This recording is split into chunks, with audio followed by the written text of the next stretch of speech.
Oi, pessoal, vamos combinar? Falar de sustentabilidade dentro de uma empresa muitas vezes parece uma batalha, né? É um cabo de guerra. De um lado tem um monte de boas intenções, do outro, só conflito, promessa vazia, coisa que não sai do lugar.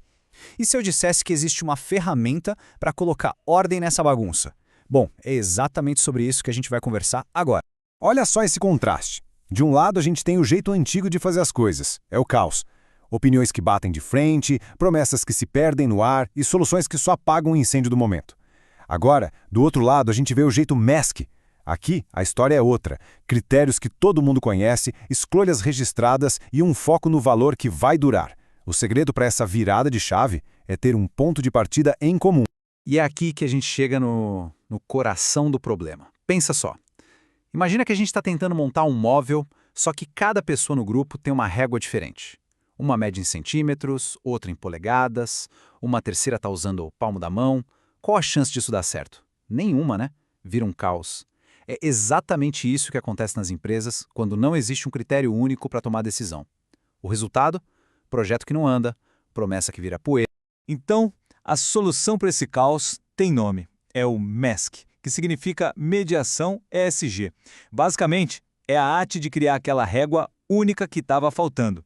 É um método que ajuda a definir os critérios ambientais, sociais e de governança antes da discussão começar, para que todo mundo finalmente fale a mesma língua. E a ideia central é essa. A régua MESG cria um padrão, um chão comum. Com ela, não tem mais eu acho. Todas as alternativas são colocadas lado a lado e comparadas com os mesmos critérios. E no final, a escolha é registrada de um jeito que todo mundo pode ver. Isso traz clareza, justiça e, o mais importante, responsabilidade para o processo. Tá, mas do que é feita essa régua? Ela não é uma coisa abstrata, não. Ela se apoia em 4 pilares bem concretos que são a base para qualquer decisão realmente sólida. Vamos dar uma olhada em cada um deles. O primeiro pilar, e talvez o motor de tudo, é o M de mediação. E atenção aqui, não é aquela mediação para apagar incêndio depois que o conflito já explodiu, é o contrário. É o diálogo que acontece antes da decisão para evitar o conflito. É sobre ouvir de verdade, entender os pontos de vista e alinhar todo mundo na mesma página. Depois vem o E, de ambiental. Aqui o foco é a nossa relação com o planeta. É sobre tomar decisões que protejam a natureza, que usem os recursos de um jeito inteligente e que, claro, pensem em diminuir o nosso impacto para garantir um futuro saudável para todo mundo. O terceiro pilar é o S, de social. Esse aqui coloca as pessoas no centro da conversa. Toda e qualquer decisão tem um impacto humano, certo? Então, este pilar garante que esse impacto seja positivo. Ele fala de dignidade, de segurança, de inclusão. No fundo, é a empatia virando um critério de negócio.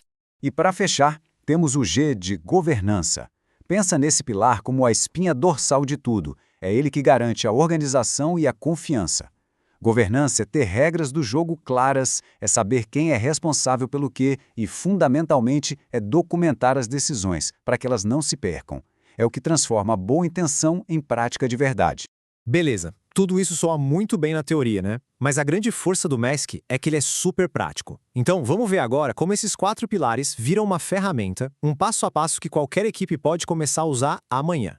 O processo é surpreendentemente direto. Passo 1, defina o problema em uma única frase. Clareza total. Passo 2, liste umas 2 ou 3 alternativas reais que sejam possíveis de executar. Passo 3, e aqui está o pulo do gato, declare a régua MSG, os critérios, antes de começar a discutir. Passo 4, agora sim, use essa régua para comparar as opções de forma justa. 5, bata o martelo e registre a decisão em uma página. E por fim, passo 6, já marque na agenda quando a equipe vai se reunir de novo para avaliar o resultado e aprender. E o resultado disso tudo é o que a gente chama de decisão em uma página. Isso aqui é poderoso porque força todo mundo a ser claro e direto. Fica registrado preto no branco o que vai mudar, quem é o responsável por fazer acontecer, quando começa e, muito importante, quando o time vai parar para revisar se o plano deu certo. Acabou a ambiguidade. Certo. E o que acontece quando uma organização começa a usar essa régua de forma consistente, decisão após decisão? Os benefícios vão muito além de resolver um problema pontual. Eles vão se somando, sabe? Criando um verdadeiro ciclo de melhoria contínua. Olha só que interessante como os benefícios vão se construindo.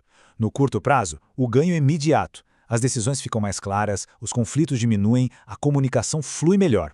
Já no médio prazo, isso evolui. Os projetos ficam mais alinhados, os recursos são mais bem aproveitados e, o mais importante, a confiança entre as equipes cresce.